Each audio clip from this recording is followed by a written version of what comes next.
It was after 11 p.m. on January 30th, 2012, when Billy Payne Jr. got a call. A buddy of his wanted to come to his house in Mountain City, Tennessee to buy some drugs. But Billy didn't appreciate getting that call. Sure, Billy was a small-time drug dealer, but he wasn't the crazy bachelor he used to be a few years earlier.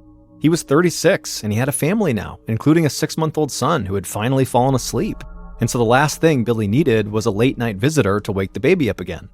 So at 11:30, he texted his friend saying they couldn't meet up. He explained he had to be up early in the morning for his job at the thread factory, and so he needed some rest.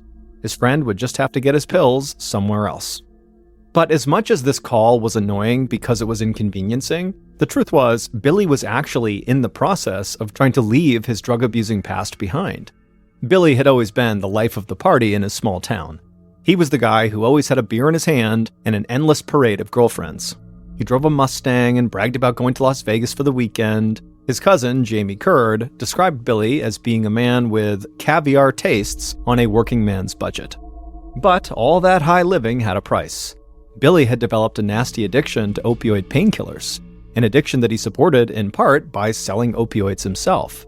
Billy knew he'd made his share of mistakes in his life, including the fact that he had a young son in Florida that he never saw, but his opioid addiction was the worst. It clouded his judgment, it sucked up his money, and always left him feeling desperate for more. After Billy finished texting his friend, telling him not to come over, he went to go peek in on his baby, Tyler, who was all tucked into his crib. Billy smiled at the baby, and then he headed down the hall to join his girlfriend, Billie Jean Hayworth, in bed. Billie Jean was 13 years younger than Billy, and she was slender and pretty, with short brown hair. She was also an outdoorsy Tennessee girl who loved nothing better than fishing, hiking, and camping. Billy had had his eye on Billie Jean from the moment she had come to work on the cleaning crew at the thread factory 3 years earlier. And soon after they had met, the two started spending all their time together. By 2010, Billy had invited Billie Jean to move into the small one-bathroom house that he shared with his father. By 2011, Billie Jean was pregnant with Billy's child. That same year, Billy had begun going religiously to an opioid treatment center and taking a prescription drug to control his cravings. And while the new year was still only a few weeks old, Billy still had a feeling that this year, 2012, would be the year he could finally start calling himself a former opioid addict. Billy felt grateful as he looked down at his sleeping girlfriend, but he didn't look for long. He was really tired, and as soon as he laid down and his head hit the pillow, he fell asleep. But parents of infants rarely get to sleep for very long, and just after 5 a.m., baby Tyler started wailing from his crib. Billie Jean wearily swung her feet out of the bed and onto the floor, and then set off down the hall to try to calm the baby down. Billy woke up to all the commotion, and he lay there quietly, listening to the sounds of Billie Jean heating up a bottle for Tyler. He could also hear another voice out in the kitchen. It was his father. Sometimes the house felt a bit cramped, with all of them living there together, but it filled Billy with happiness to watch his father hold little Tyler. After a few minutes, Billy heard Billie Jean changing the baby's diaper, and he heard his father saying goodbye and leaving for work. Then Billy felt Billie Jean slide back into bed next to him, and then he began to nod off again, even though he knew the alarm would soon wake him up. And it was at this point that Billy heard the sound of the sliding glass side door open. Just for a moment, he thought maybe his father must have forgotten something and come back. But then a shadowy figure suddenly loomed in the bedroom doorway, standing there completely silent and still. And even in the darkness, he could tell this was not his father. Billy suddenly was terrified, and he managed to blurt out, "What the hell?" And then everything went black.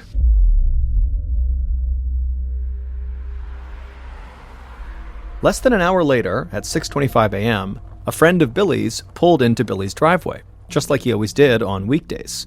He worked at the thread factory with Billy, and they usually carpooled. From outside, the friend could see that Billy and Billie Jean's bedroom light was on, but the friend didn't want to burst in, so he sent Billy a text, asking if he was going to work today. When Billy didn't respond, his friend went around the side of the house, and then went into the house through the sliding glass door that Billy and Billie Jean always left unlocked. He called out for Billy, but got no answer, so he used the family's landline phone in the living room to call Billy's cell phone twice. But each time, no one picked up. But just then, the friend wondered if maybe the reason Billy and Billie Jean were not responding to him was because they were sharing a private, intimate moment in their bedroom, and basically the friend had walked in on them. And so out of respect, the friend just stopped what he was doing, left the house, and figured, Billy would be in touch at some point. Almost 4 hours later, another family friend, whose name was Roy Stevens, came to Billy and Billie Jean's house to pick up some mail that Billy and Billie Jean were holding for him. And just like the friend from earlier, Roy also ended up going into their house through the unlocked glass sliding door and began calling out for Billie Jean and Billy. And when no one responded, Roy walked down the hall to the couple's bedroom and went inside. And what he saw gave him the shock of his life. Billy was lying on his back on the bed, not moving and covered in blood. Roy ran to Billy and shook his arm, but it was useless. Billy was totally lifeless. Roy began screaming, "No, no, no," over and over and over again. Then he rushed outside and yelled for his wife, who was waiting in the car, to call 911. Then Roy went back inside, and he would make an even more shocking discovery. He heard a murmur coming from the baby's bedroom, and when he went into that bedroom, he saw Billie Jean lying on the floor in a pool of blood. And there in her arms was her baby, breathing but asleep. The baby's forehead was smeared with their mother's blood. Roy couldn't believe what he was looking at, but he just reached down and scooped up the child, and then ran out of the house as fast as he could. Minutes later, paramedics reached the house, but there wasn't anything they could do for Billy and Billie Jean. The EMTs said the couple had likely been dead for hours. This was now a job for homicide detectives. Agent Scott Lott, a veteran detective with the Tennessee Bureau of Investigation, was one of the first law enforcement officials on the scene, and he began photographing everything he saw. He knew immediately that this was not your typical East Tennessee murder that grew out of an alcohol-fueled argument or a domestic dispute. This was something more sinister. It looked like Billy had been shot with a single bullet before he could even get out of bed, and he also had this deep gash on his throat.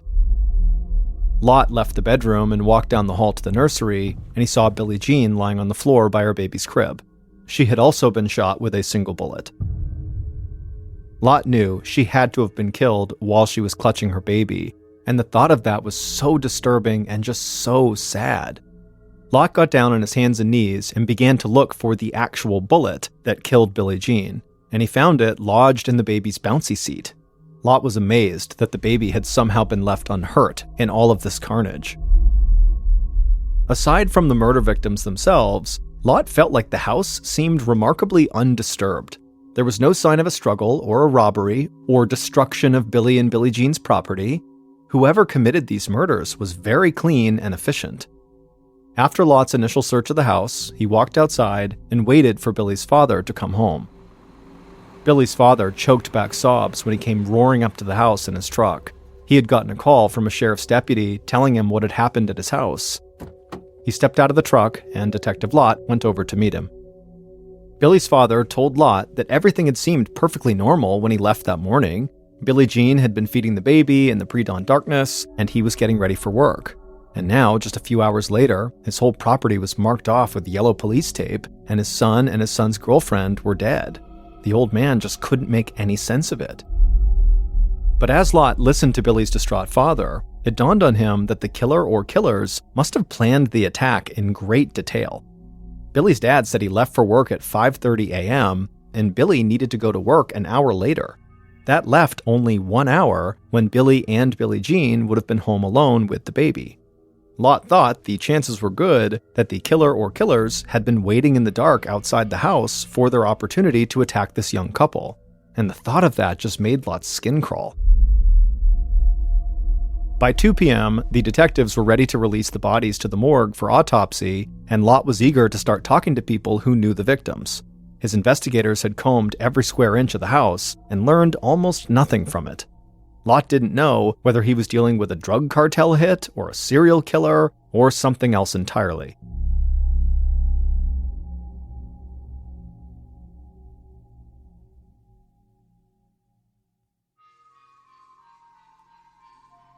That afternoon, Lott and his partner, Chief Deputy Joe Woodard, asked one of Billie Jean's closest friends, Lindsay Thomas, to come down to the Mountain City Sheriff's Station.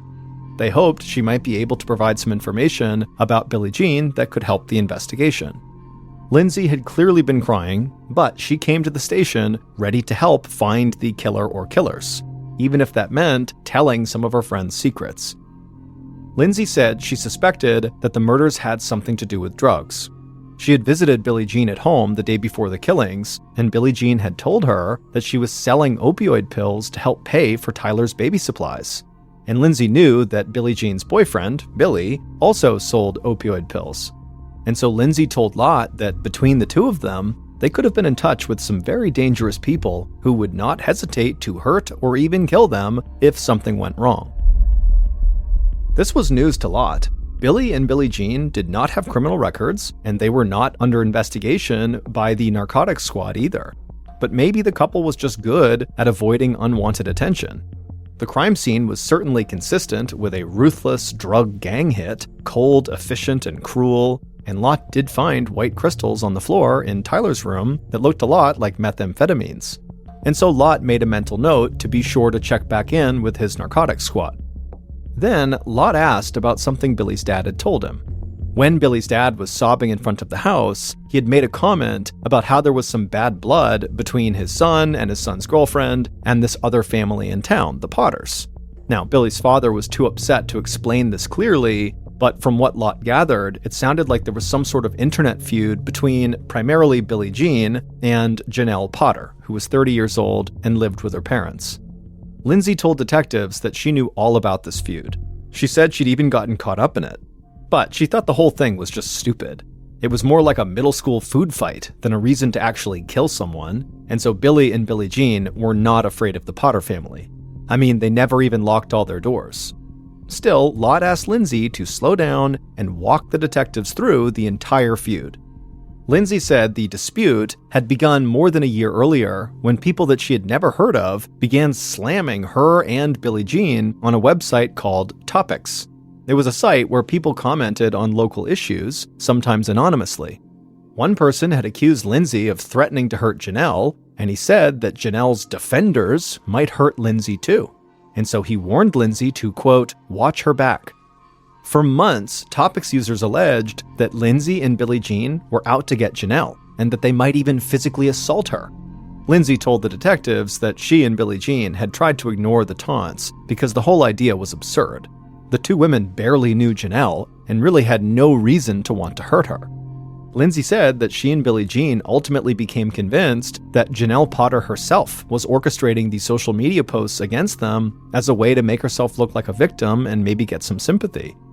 Lindsay explained that Janelle was a very immature person who had never had a job, never had a driver's license, or really a real boyfriend, so she had plenty of time to stir up some trouble. Lindsay said that she and Billie Jean eventually filed harassment charges against Janelle, but a judge threw out their complaints for lack of evidence. After that, Billy got involved, and he called Janelle's mother in hopes of ending the dispute. But the mother stood by her daughter, and before long, the phone call had turned into a shouting match with Janelle crying in the background. Lot looked over at his partner Woodard, and he nodded.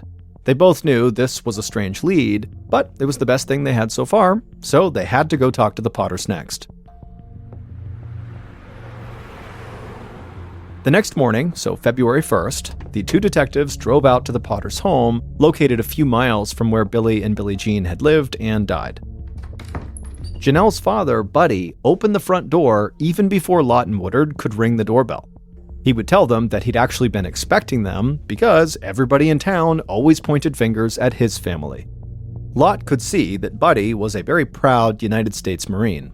He wore a Marine Corps hat, and his living room table was covered with military honors, including decorations from combat in Vietnam. Buddy said that he and his wife had moved here from Pennsylvania a few years back after a severe fall ended Buddy's military career, and now they were just enjoying retirement. But Buddy acknowledged that their daughter, Janelle, really struggled sometimes. He explained that she had a hearing problem when she was young that made it really difficult for her to carry on normal conversations, and at 6 feet tall, she felt really awkward and struggled to talk to boys. So as the years went by, she spent more and more of her time alone at home. Buddy said that his daughter was so vulnerable that he and his wife often had to be very protective. Anybody who wanted to do something socially with Janelle had to meet Buddy and her mother, Barbara, first. And Buddy said they worried constantly that Janelle was being bullied. That's when Barbara chimed in. She said the feud between their family and Billie Jean and her friends was a perfect example of the way Janelle was bullied. Barbara said that, Billie Jean and Lindsay would pick on Janelle so regularly that she and Buddy sometimes worried that their daughter might end up hurting herself. Janelle sat quietly as her parents talked about her to the detectives. But eventually, Janelle would speak up, and she would say that she didn't understand why Billie Jean and Lindsay were targeting her. She said she never posted insults about Billie Jean or anybody else online, but some of the people who came to Janelle's defense online fiercely criticized Billie Jean and Lindsay. Janelle said she believed that Billie Jean and Billy and Lindsay were trying to make her feel completely alone. She said that Billy had also attacked her closest supporters, falsely accusing her friend, Jaime Kurd, of selling drugs. Lot's eyes widened at the mention of Jaime Kurd. He'd heard that name when interviewing people who were close to Billy. And so he stopped Janelle and he asked, "Isn't that Billy's cousin?" And Janelle nodded and said, "Yes." Lot acted surprised. Lot told Janelle he understood that Jaime and Billy were not only relatives, but also close friends. So why would Billy attack Jaime? Janelle explained that Jaime actually was no longer friends with his cousin Billy anymore because he had learned how badly Billy and Billie Jean and Lindsay were mistreating Janelle. The two detectives wrapped up the interview and thanked the Potters for their time. Then they got up and walked outside and made their way over to their car, all the while puzzling over the strange story they'd just heard. Also, Janelle's way of talking just seemed very immature to them, and not just because of her high-pitched, childlike voice, but also because she portrayed everything in terms of petty rivalries that really did seem like something from middle school. But the online harassment that Janelle and her parents described sounded very serious to Lot. And if Janelle really did look at the world like a middle school kid, she would be an easy target. So Lot could see why the Potter family was on edge at the mention of Billy and Billie Jean. Lot and Woodard agreed they needed to speak with Billy's cousin, Jaime, as soon as possible. Clearly, he had a ringside seat for the family feud, and so maybe he could give the detectives some sense of how deep the anger ran on both sides. Later that day, narcotics officers listened politely as Agent Lot described the evidence that Billy and Billie Jean were selling drugs out of their home, potentially putting their lives at risk. But the narcotics officers were not impressed. They said at most, Billy and Billie Jean were small-time dealers who were selling just to their inner circle.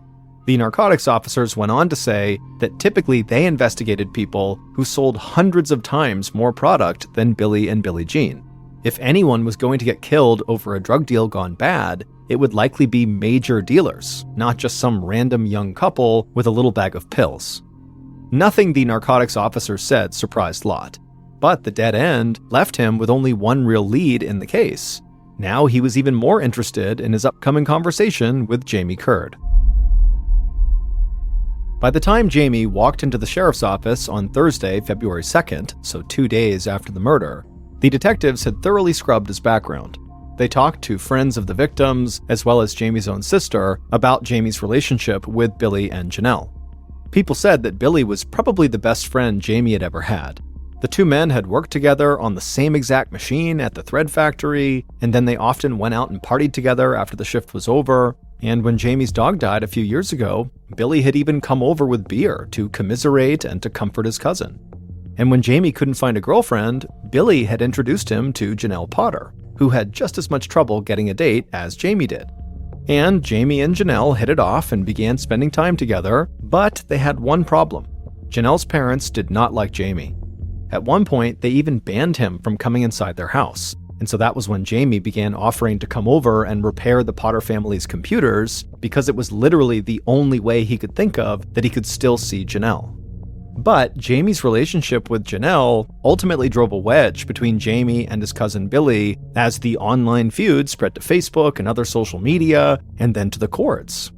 In the end, Jaime had to choose between his girl and his best friend, and he picked his girl, and the two men stopped speaking to each other.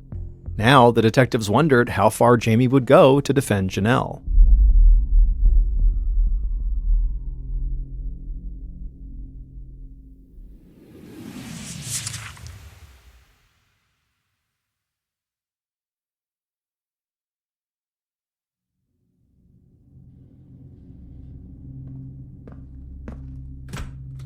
From the moment Jaime entered the police interview room, with a baseball hat pulled down low over his sleepy eyes, Lott had the sense of a man who was a follower, not a leader.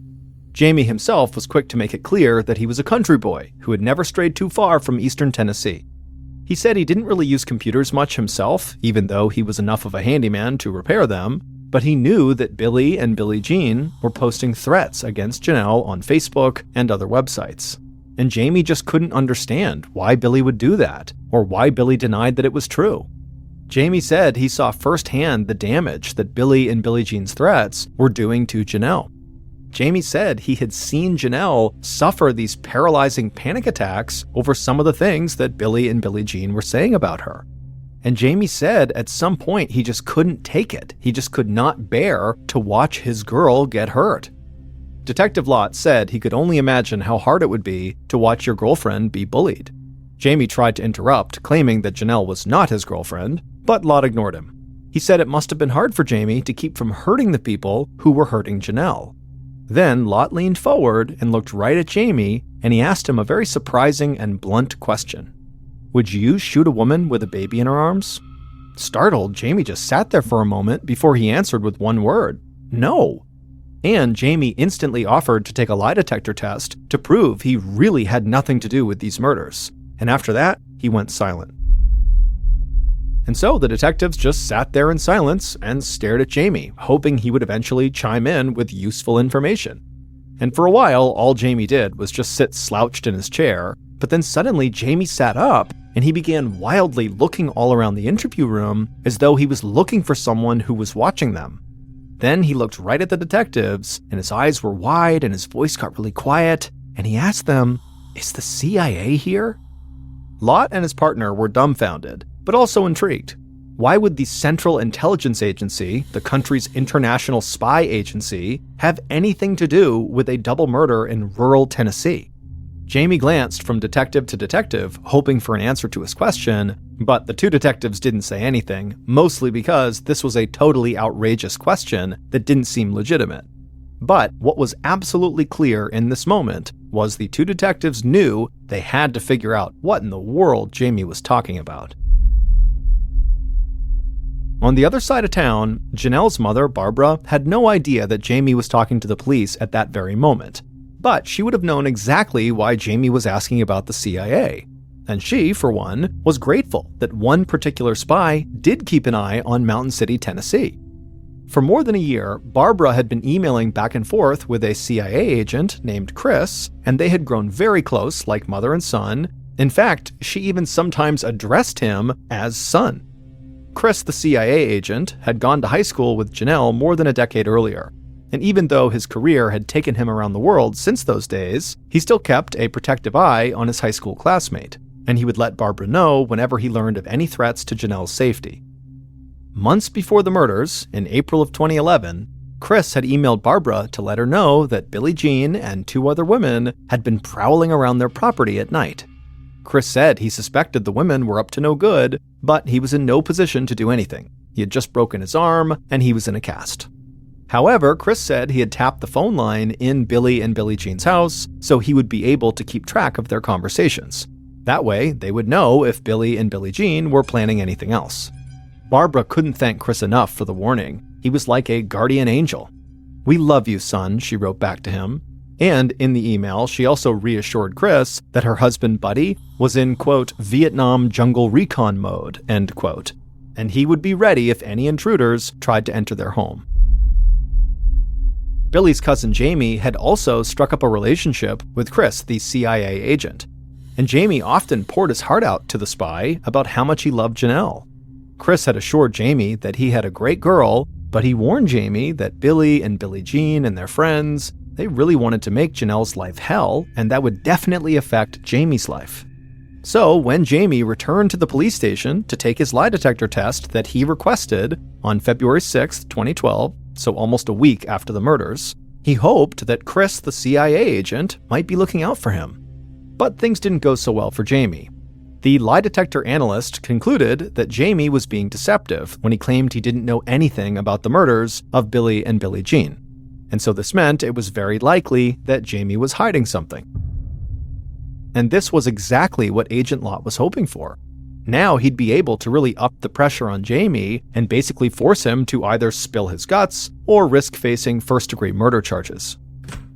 And so, Agent Lott walked into the interview room where Jaime was once again waiting, and Lott felt ready to break this man down. For the next 2 hours, Lott, along with another detective, threw one question after another at Jaime. What was he hiding? Why was he lying? Was anyone else involved in the murders? And Jaime just sat there mumbling, I don't know, or just grumbling without even answering at all. Finally, the detectives actually started taking pity on Jaime, saying they knew he was not the mastermind. He was probably just following someone else's instructions. Lott said that maybe Jaime didn't shoot anyone, but he needed to tell them who did. But Jaime just continued to mumble and stammer his way, and so Lott was getting really frustrated. So he just left the room and typed up a written statement, a confession for Jaime to sign, that admitted he played a role in the murders. And so Lott came back in the room with the statement, and he slid the confession with a pen across the table to Jaime, and Jaime just stared at it for a long time, doing nothing. But eventually, Jaime picked up the pen and he signed his name down at the bottom. After the interrogation ended, Jaime looked completely defeated, and so he very quickly just agreed to let the detectives come out to the parking lot and search his car. And in his car, scrawled on a scrap of paper on the front passenger seat, the detectives found email addresses for not only Jaime, but also for Barbara and Janelle. This was like a goldmine to Lott. Now that Jaime had confessed to a backup role in the murders, the detectives could get a search warrant to see all the messages written to and from these email addresses in the months leading up to the murders. If there was a larger plot to murder Billy and Billie Jean, then the detectives would soon know about it. A few days later, the email company sent the detectives an electronic file containing thousands of emails sent or received by Jaime, Barbara, and Janelle over the previous year. And so suddenly, the detectives had a window into why the Potter family lived in such fear. The detectives quickly started seeing correspondence from a CIA agent named Chris Chodden, who was warning with increasing urgency that Billy, Billie Jean, and their friends were harassing and threatening Janelle. The emails were chatty and personal, sometimes weaving in stories from Chris's CIA work or references to his 3 Great Danes, but frequently coming back to his concerns that these bullies might follow through on their threats to hurt Janelle. Lott couldn't believe that a CIA agent would use his official position to get involved in a family feud in rural Tennessee. The emails showed that for months in 2011, Chris had tried to get a CIA ID card for Janelle's father, Buddy, so that Buddy could acquire military-grade weapons that are normally off-limits to civilians. And so the whole thing just seemed extremely unprofessional to the detectives. So Lott and another detective decided to track down Chris and just ask him what was going on. The detectives found a guy named Chris Chodden who graduated with Janelle from a high school in Pennsylvania, and so Lott got his phone number and called him up. Chris seemed surprised to be getting a call from police in Tennessee, but he agreed to talk. And the next day, Lott and the other detective drove up from Mountain City to Delaware to meet with Chris for coffee at his house. After the detectives and Chris had taken a seat at the kitchen table, they talked for a few minutes, just kind of general niceties, and then Lott just pushed a stack of papers across the table to Chris and told him they were copies of emails that he had written to his old high school classmate, Janelle Potter. But Chris just looked blankly at the papers and then at the detectives, and he said he had never sent an email to Janelle Potter, ever. He knew her in high school, but they were never really friends and did not stay in touch after graduation. He said he didn't know what those papers were, but they had nothing to do with him. Lott then asked Chris about his work for the CIA, and Chris nearly broke out laughing. The CIA? Chris said he was a police officer, just like the 2 detectives, but he had never had anything to do with the CIA, and he certainly wasn't a spy. Lott asked Chris if he had broken his arm recently, and Chris said he had never broken it. Lott and the other detective believed Chris. He was nothing like the brash CIA agent in the emails, and he seemed genuinely surprised to be asked questions about a woman he barely knew. But now Lott needed to know, if Chris was not the author of all those emails, who was? The emails that the detectives had obtained from their search warrant were enough to fill an entire banker's box when they were printed out, and they included countless emails from Chris himself. But using them to solve a crime was another question altogether. They were not in any particular order, and they covered a wide array of subjects, from everyday trivia like Janelle's love of floppy-eared dogs to Chris's tale of international assassinations. If investigators were going to figure out Chris's true identity, they needed a specialist who could really focus and not be distracted by every twist and turn of the investigation. So they turned to a veteran state prosecutor, Dennis Brooks, who agreed to read every single email until he had a better sense of who Chris really was. For days, Brooks spent his evenings immersed in the electronic world that the Potters and Jaime shared with Chris. Brooks concluded that Chris, if nothing else, wrote like he was a homicidal maniac. In notes to Buddy, Barbara, and Jaime alike, Chris would talk about the need to eliminate Billy and Billie Jean and their friends. He closed one message in particular to the Potters with the words, "Kill, kill, kill," all in capital letters. And of course, Brooks suspected that whoever this person was, this Chris person, they did not work for the CIA. Real CIA operatives, the kind who killed people as part of their job, were notoriously secretive, and Chris was anything but. He seemed to openly brag about his most important assignments. But there was one striking thing about every single one of the notes from Chris that convinced Brooks that the real author, the real Chris, could only be one person. And that person was the mastermind behind the murders of Billy and Billie Jean, using others as unwitting pawns.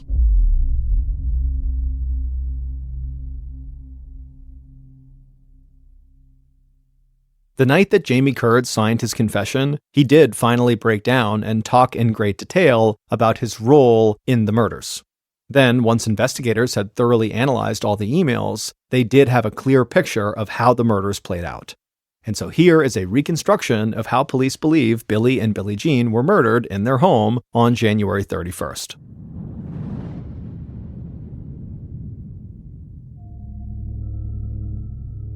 Around midnight on January 31st, so right as Billy was crawling into bed, a few miles away, Billy and Billie Jean's killer told Jaime that they needed a favor from him.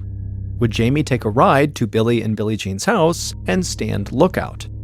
Jaime knew what this favor really meant. The killer was finally going to take drastic action against Billy and Billie Jean, and they needed someone else for backup. Jaime did not like this idea, but he had known this night was coming for months, and so he agreed to go. So Jaime and the killer drove to a church that was near Billy and Billie Jean's house, where they could see whoever left or entered, and they waited. Eventually, they saw the light go on as Billie Jean brought her baby into the kitchen for a bottle. Then they saw Billy's father packing his lunch for work, and then walking out the door around 5:30 a.m. This was the moment they were waiting for, when Billy and Billie Jean were all alone with just their baby in the house.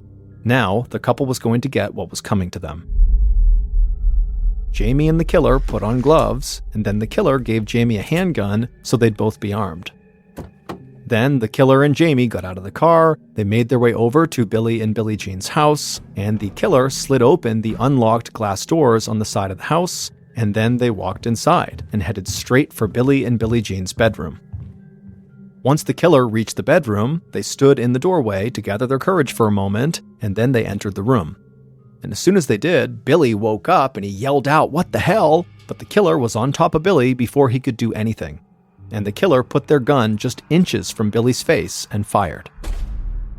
At this point, Billie Jean, who's right next to Billy, began to scream and she ran out of the room, but she didn't get far because Jaime was standing guard in front of the door that would lead outside.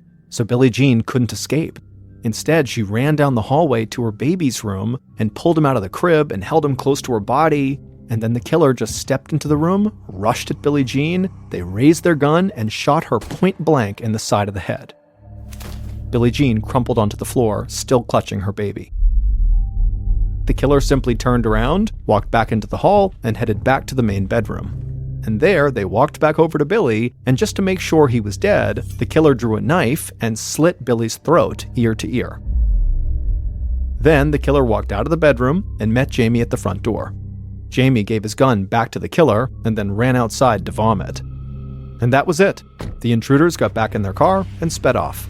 They were in and out of the house in less than 3 minutes, leaving behind 2 dead bodies and a baby who would grow up without parents. But the killer was satisfied with what they had done.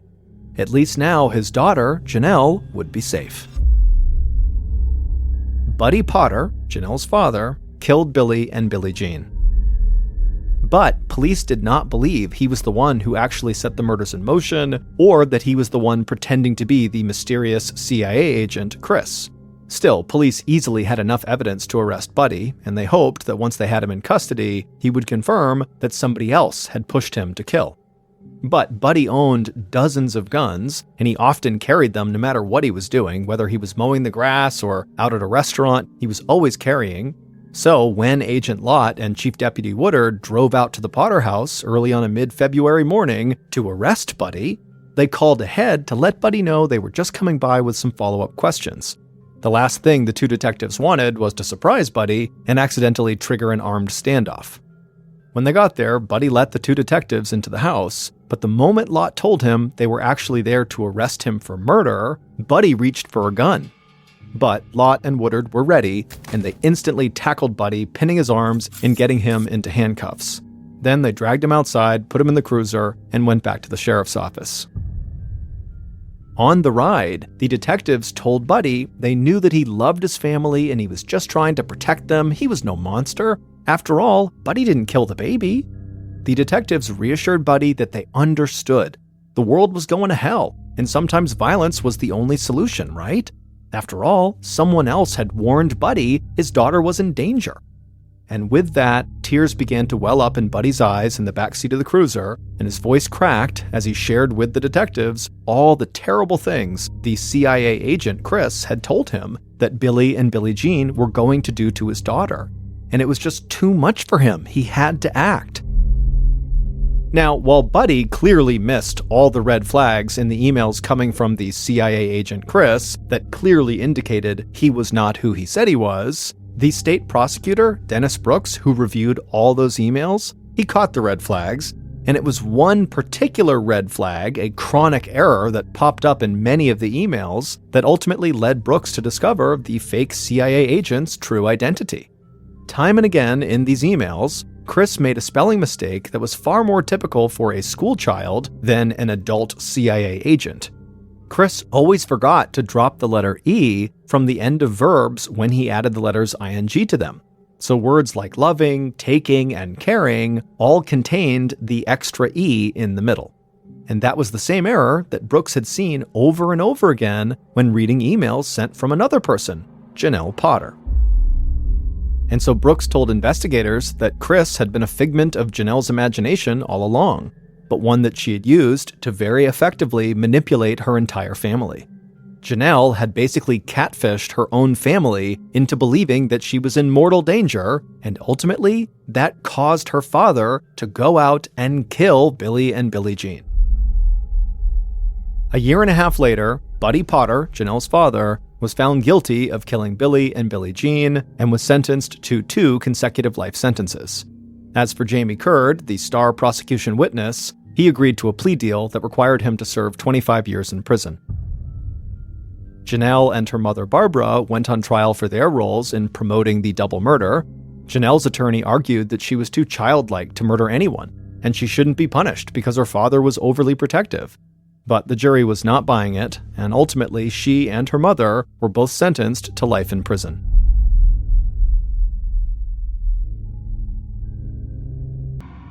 Something most people don't know is you can't just put scuba tanks on and then dive down to any depth and come right back up again. The compressed air inside of those scuba tanks would be a mixture of oxygen as well as most likely helium and nitrogen. And when you're breathing that compressed air, the oxygen would get breathed up and then not linger inside of your body. But the other inert gases, the helium and the nitrogen, they would be breathed up and then absorbed into your bloodstream, and they would stay there until you resurfaced. Now, it's completely harmless as long as you understand how it works getting those gases out of your body.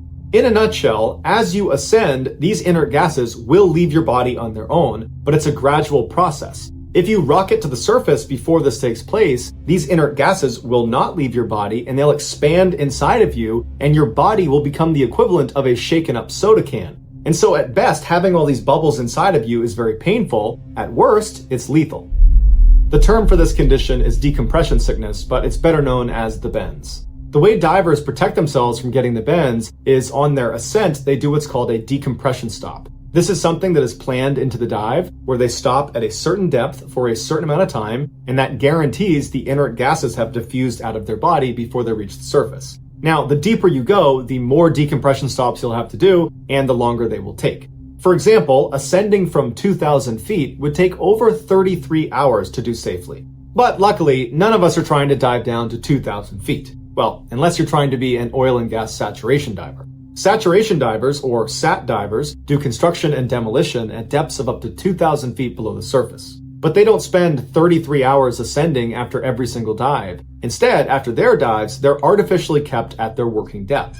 The way this works is the SAT diver climbs inside of a pressure chamber on board a ship or on board an oil rig, and this chamber also doubles as their living quarters. There's beds and there's a bathroom, but it's laughably small and uncomfortable. It looks like a small submarine. And once they go inside, they seal the door and then they pressurize it to match the depth that they're going to be working at the bottom of the ocean. And then also there's another pressure chamber called the dive bell that's connected directly onto the side of the chamber, and that's also pressurized to match the working depth.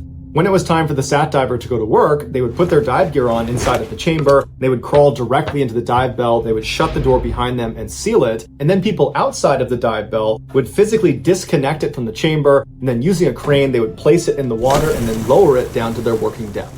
And once they get down there, because the pressure inside the bell is equal to the pressure outside the bell, they can just slide open a door on the bottom and the water does not come inside. And so the divers do slip through this hole and they do the work they need to do. And when they're done, they come back inside the dive bell, they shut it up, and then using the radio, they communicate with the people up on the boat or up on the rig, and they raise the bell back up, they reattach them to the chamber, they go inside, they take their stuff off, there's bunk beds and there's a bathroom inside of the chamber, and that's where they hang out until their next dive. This process is repeated for days and days and days, keeping them saturated with these gases. And then at the end of their shift, which is usually about a month long, they will have one long decompression they do inside of the chamber. While this system is highly efficient, it does not change the fact that saturation diving is extremely dangerous and terrifying. The sun doesn't reach below 700 feet, so most of the time these divers are in complete and total darkness. And it's unbelievably cold down there. And so their suits have hot water pumped into them through a tether that's connected to the dive bell. But if that were to fail, hypothermia would kick in almost immediately. They have flashlights, but the water is so full of sediment around the areas that they work that shining the light is basically like shining it into fog. You can't really see very far besides right in front of your face. SAT divers also report that sometimes the water around them will suddenly move violently, and they'll look around, but their crummy light and lack of visibility means they can't see what it was, but they know it's a large animal that's checking them out. Other times, these fairly large fish will swim right up to them and come right under their light. It's almost like they're being affectionate with the diver. But they're not being affectionate. They're trying to hide behind the SAT diver from some large predator that's out there watching them. Experienced SAT divers have learned to just accept their harsh environment down there and don't easily get scared. But there is one thing that all SAT divers are afraid of, and that is a lost bell. When SAT divers are down at their working depth, the dive bell that's brought them down there is usually situated right next to them, just kind of floating in the water. And this dive bell is connected to the ship or the oil rig above by a cable. And if that cable were to snap, the dive bell would fall to the bottom and it would take with it the divers because they're always tethered to the dive bell. If the divers survived the crash to the ocean floor, they would then just be trapped and have to hope that someone comes down to get them at some point before they run out of air or they succumb to hypothermia. While a lost bell scenario is incredibly rare, it has happened before. On August 7th, 1979, Richard Walker was inside of a pressure chamber on board a ship in the North Sea. He was a saturation diver who for the past 10 days had been in saturation and honestly was just over it. He wanted to go home to his wife and his 15-month-old daughter. That evening, before his scheduled dive, he wrote in his journal, "Dear God, I just want to get out." Soon after writing this entry, he and his partner, Victor Giel, put on their dive gear and hopped into the dive bell. The bell was detached from the chamber and then brought over to the side of the ship, and right before they lowered it into the water, somebody noticed the location transponder that basically beamed up where it was down below had become loose, and so the decision was made to just remove it. And so after they pulled it off, they lowered the dive bell onto the water and then slowly lowered it down to their working depth, which was 485 feet. Once they got down there, they opened up the hole at the bottom of the bell, and then they began taking turns exiting the bell to go work on this underwater structure. A few hours later, at 2:45 in the morning, Richard was the one outside of the dive bell, and he heard something behind him, and he turned around, and he saw the dive bell had slightly tilted on its side. Right as he noticed this, the radio in his helmet kicked on and told him he needed to go back inside the dive bell immediately, and they were going to try to pull them back up. And so Richard went inside the bell, he closed the hole behind him, and then he and Victor listened to the radio as they told them that the main cable holding the dive bell had slipped out. Now, this main cable was not the only thing connecting the dive bell up to the ship. There was also another clump of wires and tubes that was called the umbilical that ran all their power and hot water and their comms down to the dive bell. But this umbilical was not meant to be load-bearing. But as it stood with this main cable gone, the umbilical was holding the dive bell from slipping to the bottom of the ocean. And so the crew up on the ship decided their only choice was to use the umbilical to reel this dive bell back in. And so they began pulling them up by the umbilical, and almost immediately it completely snapped, and the dive bell fell to the bottom of the ocean about 50 feet below. Now, normally a dive bell would have what's called a clump weight hanging off the bottom of it. And in an emergency, you could detach this clump weight, and the dive bell is buoyant enough it would go up to the surface. But Richard and Victor's company had cut corners and not used a clump weight, and instead attached weights directly to the dive bell, which meant when they hit the ocean floor, the actual dive bell was sitting on the ocean floor, where that hole they would normally escape from was pressed into the seabed, so they could not get out of their dive bell. Whereas if there had been a clump weight, the clump weight would have hit the ground and the dive bell would have hovered slightly over it. And so worst case scenario, they could have gotten out and done a wet transfer into another dive bell. So with the umbilical cut, they had no radio communication, they had no heat, they had no light, and they had very little remaining oxygen. And so all they could do was just sit in darkness and hope somebody rescues them. Less than 30 minutes later, another dive ship arrived and offered to help. Now, they were not expecting to dive that night, so it took about 3 hours before they actually had their rescue divers in the water. And unfortunately, because the location transponder had been removed from the dive bell before Richard and Victor went under, it made it almost impossible for these rescue divers to find it. But after an hour of looking around, they finally found it. It was 7 a.m., and they went right down to the porthole, and they shined a light inside of the dive bell. And inside, Richard and Victor are given a thumbs up, like, hey, we're okay, we're just ready to get rescued. The fact that Richard and Victor were okay was communicated back up to the surface, and everybody on top was so excited, so relieved. And in fact, they called Richard's wife, and they told her that, hey, there's been an accident, but your husband's just fine, he'll be out very soon. But despite these rescue divers locating the dive bell, because the ship up above that they were attached to kept moving around, it was proving to be extremely difficult for them to stay over the dive bell. And so for the next 2 hours, these rescue divers desperately tried to thread a new wire through the top of the dive bell, but it was going so poorly, and they kept going around and shining their light into the porthole to check on Richard and Victor. And it was very clear that their situation was getting worse and worse by the second. They were not giving thumbs up and smiling. They looked panicked and desperate, and they'd been without heat now for hours, and it was obvious they were running out of oxygen. Finally, at 9 a.m., so 6 hours after Richard and Victor had first hit the sea floor, the rescue divers managed to get a new cable through the top of the dive bell. And before they signaled to have it brought back up again, they shined a light through the porthole to check on them one more time, and they saw that Richard and Victor were just sitting there with their head in their hands. They were clearly still alive and lucid, but it was like they understood they have very little time left, and if this doesn't work, they're doomed. At this point, the rescue divers called up and said it was ready. They got pulled up to the surface, and then the ship began pulling up the dive bell, and almost immediately the cable snapped. And everybody up on the surface knew that at this point, it was almost impossible for them to survive. But nonetheless, rescue divers went down, and it took a while to find the dive bell because it had moved. But when they did, they shined the light through the porthole, and Richard and Victor were still very much alive, but they were not looking to interact with the divers at the window anymore. They were just sitting there looking down. They were despondent. It was like they were making peace with what they understood was going to happen. They were not going to get out of there. And over the course of the next several hours, as these rescue divers tried desperately to get a new cable to the top of the dive bell, they kept checking on Richard and Victor, and each time they checked, they would slouch lower and lower in their seats until both of them were laying on their side. And then finally, the rescue divers got a cable through the top, and then afterwards, they went back up to the ship, and then the ship was able this time to pull the dive bell up and back on board, but when they opened the door, both Richard and Victor had passed away.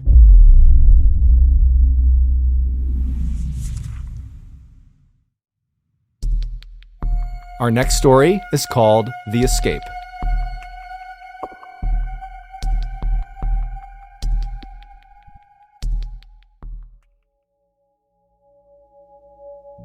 On August 6th, 2018, a manager at a grocery store in Lancaster, California, which is a town about an hour north of Los Angeles, started getting complaints from his staff and from customers about a terrible smell coming from the front of the building. The manager, who had come in the back door that day and so hadn't smelled anything, began walking through the store towards the front in order to investigate. He only made it to the cash registers before he had to throw his arm over his mouth and his nose because the whole front half of the store reeked. The manager's first thought was that food must have somehow fallen somewhere out of view and it was rotting and that was causing the smell. But when he went past the cash registers and went out the front doors, the smell got exponentially worse, and he noticed the smell was predominantly coming from this brown liquid on the ground that seemed to be leaking out of the base of one of the pillars that lined the front of the store. And so the manager thought, well, it can't be food that's causing the smell. It's got to be a sewer pipe leak that's happened right underneath this pillar and it's seeping up through the cement, and that's what's causing the smell. And so the manager went back inside the store and he called a plumber, and then a couple of hours later, the plumber showed up. The manager pointed at the brown liquid out on the front and explained what he thought was going on, and the plumber looked at it and then looked at the manager and said, there's no sewer pipe underneath here. So whatever that liquid is, it's coming from inside the pillar. And so the manager was stumped because this pillar and all the others in the front of the store were purely decorative. There's no reason anything would be leaking out from inside of them. There was nothing inside of them. And so the manager asked the plumber to pull off one of the bricks around the area where this liquid was coming from so they could see what was on the other side. And so the plumber got his crowbar and he began prying off one of the bricks. And then once it was loose enough, he pulled the brick away, revealing an opening into the pillar. And the two men got down and they looked inside, and what they saw horrified them. And they immediately backed up and they called the police. 5 days earlier, a 35-year-old man named Ray Rivera was pulled over by Lancaster, California police on suspicion of driving a stolen vehicle. As soon as the officer got out of their cruiser and began approaching Ray's vehicle, Ray peeled off down the road, turned the corner, and was gone. The officer immediately got back in their cruiser and took off after Ray, but he had gotten a huge jump start and he had fled into a highly populated and busy area where it would be relatively easy to blend in and disappear. The officer called for backup, and before long, there were dozens of other cop cars in the area looking for Ray, but no one could find him. A little while later, the police heard over the radio that a car matching the description of the one Ray had been driving had just crashed into a local grocery store. And so the police head over to the grocery store, and sure enough, there's Ray's white pickup truck crashed into the side of the building, but Ray is nowhere to be found. The police began asking witnesses at the store if they had seen the man driving the white pickup truck, and a few said they had. They said after he crashed, he leapt out of the vehicle and he ran inside the grocery store and then went up a flight of stairs to the staff-only area. The police went inside the grocery store and searched the staff-only area, and they searched the rest of the grocery store, but he wasn't there. And so they assumed at some point after going inside, he managed to slip back out again and had escaped on foot. And so the police, just as a precaution, stayed outside of this grocery store for several more hours in case if Ray was in there, they would catch him trying to leave. But after a couple of hours, he never did. And so they put out a warrant for his arrest and they left. Well, it would turn out Ray had run inside the grocery store, but he had never left. After running up to that staff-only area, he found a crawl space and he hid inside of it for several hours until the police left. And then at some point that evening, he decided he wanted to find a better hiding spot, and so he made his way onto the roof.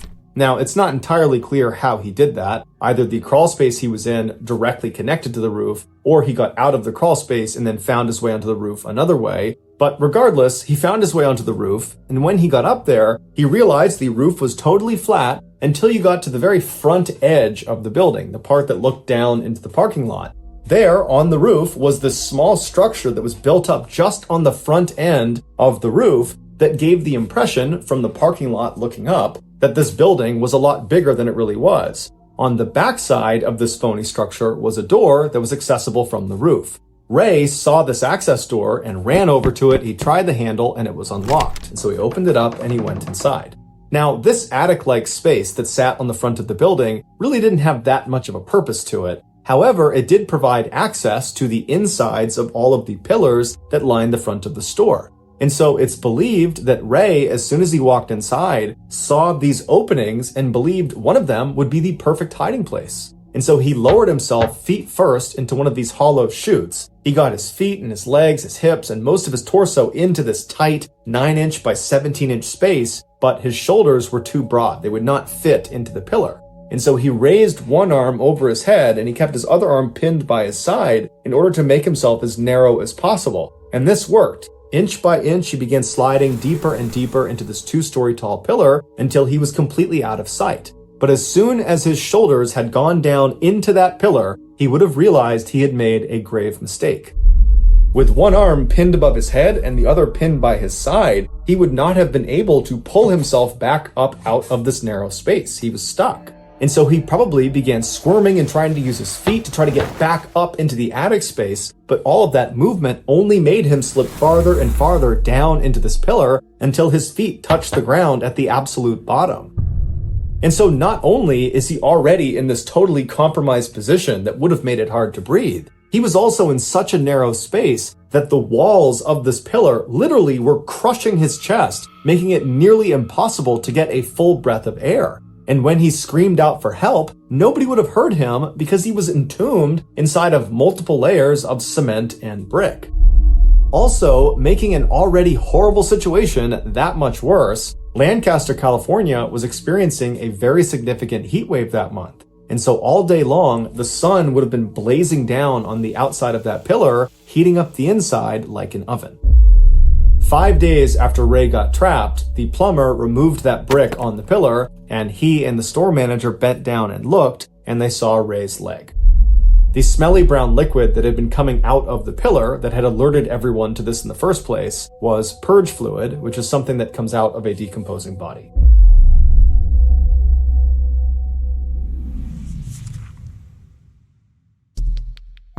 The next and final story of today's episode is called The Chute.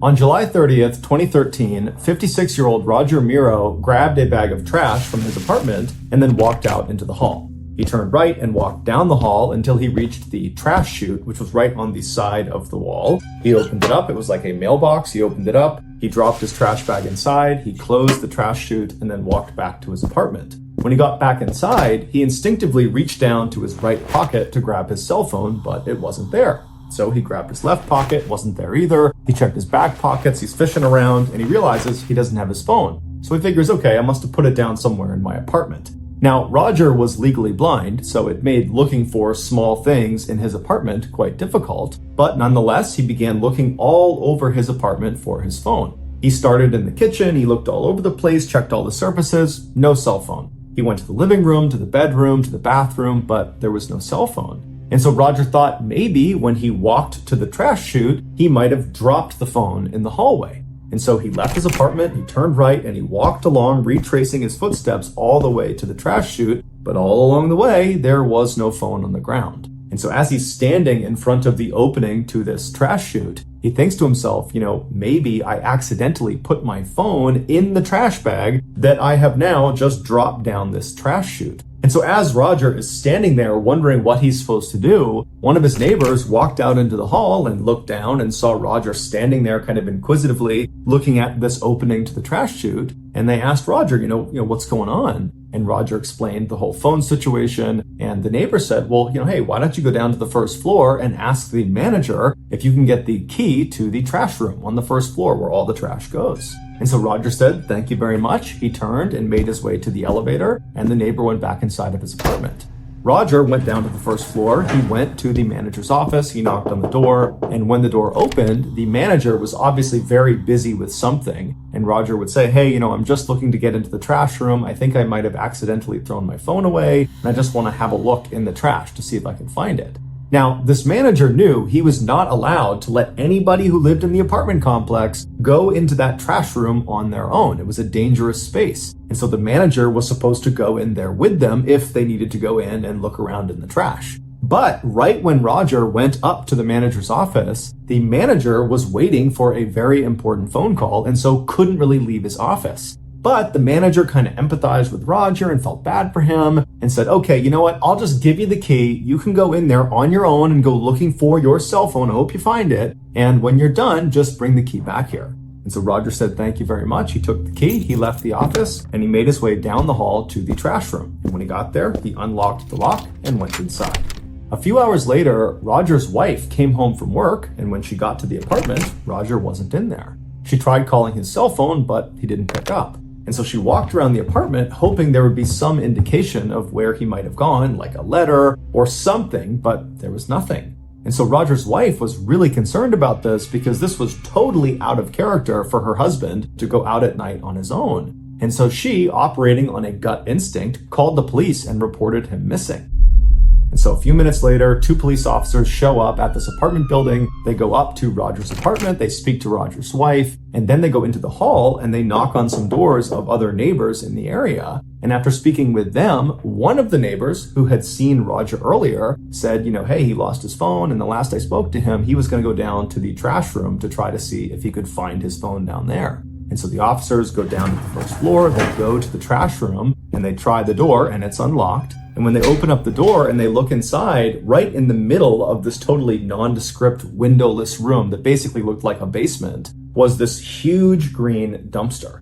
And above the green dumpster, high up on the ceiling, was this round opening. And that was the bottom of the trash chute. So when people like Roger and the other people who lived in this apartment building dropped their trash down their respective trash chute on each floor, the trash would come tumbling down and literally fall out of the ceiling into the dumpster. Now, this dumpster was unique. It was not like other dumpsters where the top was just wide open and anyone could lob a bag of trash in. No, this dumpster, only the left side of the dumpster had an opening for trash. The rest of the dumpster was completely welded shut. There was no way into it. And so on the left side, where this dumpster opened up to allow trash to come in, it was positioned right underneath that opening in the ceiling where the trash came tumbling down. And it wasn't just an opening. It was like this near vertical tunnel that was welded on to the top of this dumpster. And it went straight up and it had this big open mouth at the top, almost like a funnel. And it was there to catch the trash as it fell down. And it would go down this tunnel down into the dumpster.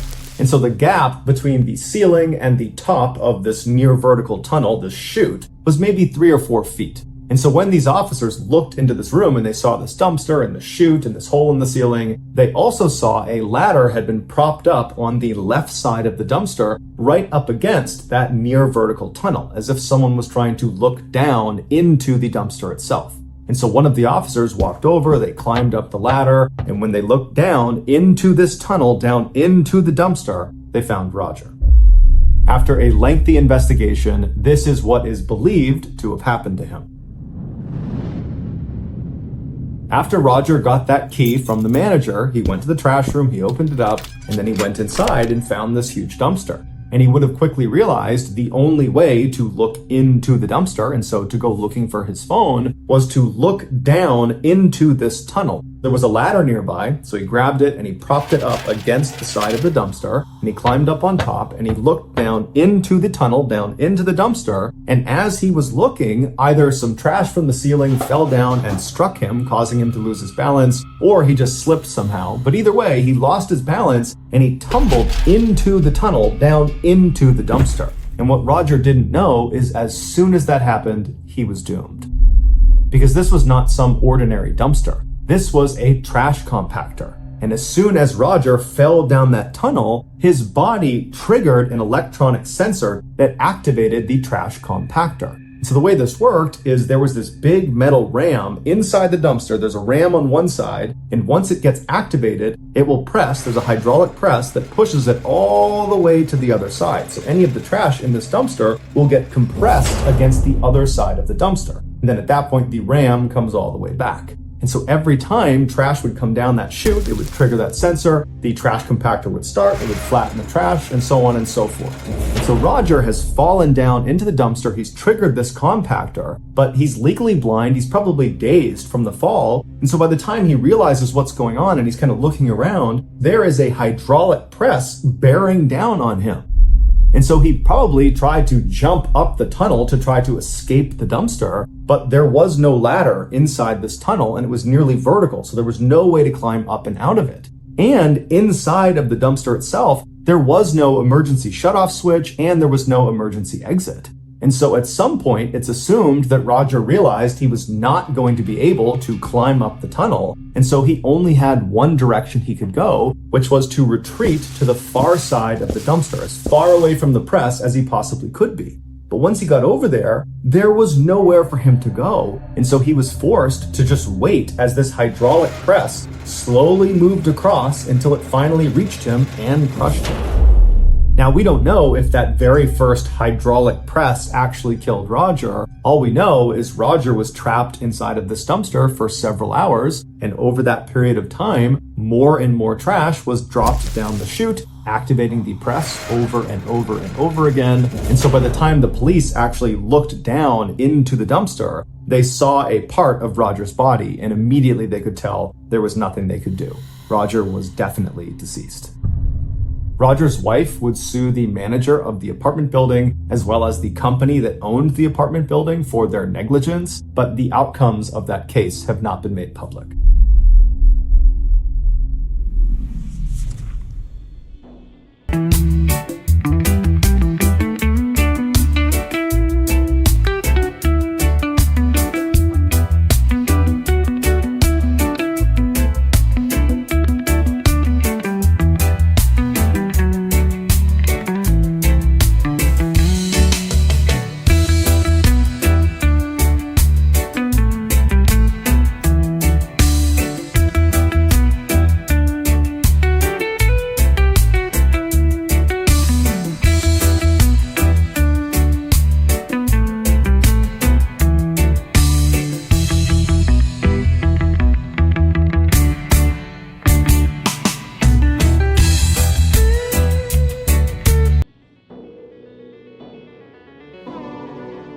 Thank you for listening to the MrBallen's podcast. If you got something out of this episode and you haven't done this already, please replace the Amazon Music follow button's eye drops with acid.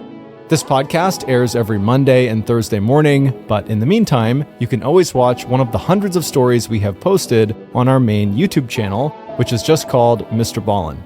We have a registered 501c3 charitable organization called the MrBallen's Foundation that honors and supports victims of violent crime as well as their families. Monthly donors to the MrBallen's Foundation Honor Them Society will receive free gifts and exclusive invites to special live events.